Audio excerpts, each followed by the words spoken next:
And we're back.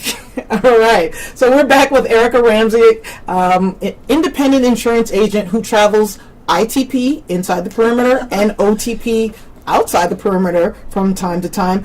Erica, there's a lot of people talk about insurance like the old car that you go, oh, I hate insurance, But before, we're not even going down that road. So why don't you explain to us kind of what is the history of insurance? Why do people need it? Okay. Well, actually, people think insurance is this modern day getcha kind of thing. I'm going to throw all this money at something I'll never use. But actually, insurance goes back to the 3rd and 2nd BC. The Chinese and the Babylonians were the first to actually come up with a shared risk type of scenario. And you can look this up, kids. Very interesting. Google. History. Google. And then there was the Great Fire in London, which gave a lot of people a kind of a imperative feeling about making sure they protected their assets and their lives.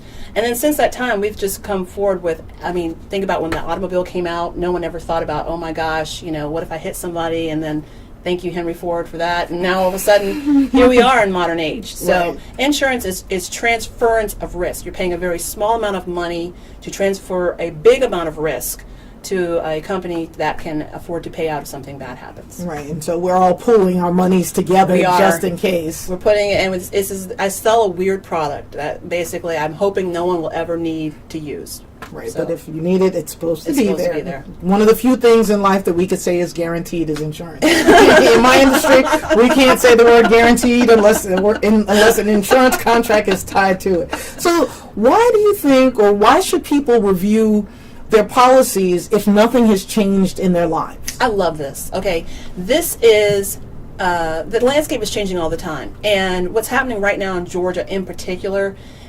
So your driving habits haven't changed since last year. Your assets haven't changed since last year. Well, yes, they have. Oh, well, we can talk about that. Have a sit down. We can talk about that. But let's just assume that they didn't. Right. But you're still in this pool of people that are all paying money into this VAT, just making sure that they're covered. Well, what happened last year in Georgia on the auto side is that for every dollar of premium that auto insurers took in, they paid out $1.05 on average. Who paid out $1.05? The auto insurers, because of claims, because of all kinds of things that happened, distracted driving. Is that in the country or just Georgia? Georgia has the wonderful, the country was bad as well. I don't know the exact ratio. They call it a loss ratio, but in Georgia alone, we were probably among the worst in the nation in terms of auto claims and liability payouts. So what happens is your situation as a good driver or your situation as a good driver may not have changed, but all these other folks had these accidents, all this money was paid out, so your rates go up. So the first thing that I ask is that let's have a sit down, because I saw this coming, all the insurance agents saw this coming, we knew this in January, and we're sitting down for our annual reviews now, and I'm giving my clients the heads up saying, hey, this is what happened last year. Your rates may be going up. If it's up enough to the point where it is significant and I don't see the end in sight, we're going to have to take that and take a look at other carriers. Okay. Which is what I like to do proactively. Yeah, I know. Years ago, I grew up. My mother had I think it was Allstate, but for years. So she had one agent. She stayed with that one agent. Her whole life. So so those were the old days. So me as an adult, I had an agent. I stayed with that agent. And, my situation didn't change. As a matter of fact, it was during the recession, things got worse. Oh, yeah. So, I'm like, okay, my car is a year older. I had hit 40, many, many moons ago. I had hit 40. But my auto insurance premium went up. Mm-hmm.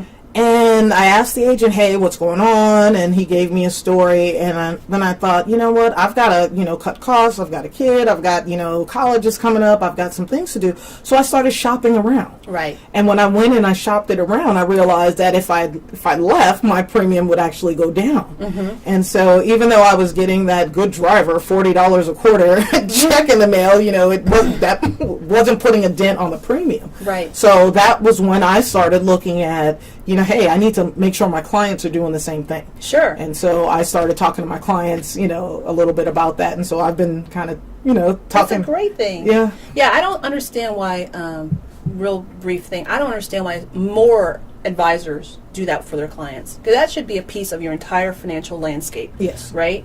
That's a part of actually your financial health, and we're going to talk about that as well. Is making yourself marketable. Right. Believe it or not, you have a say. You do. You have some power.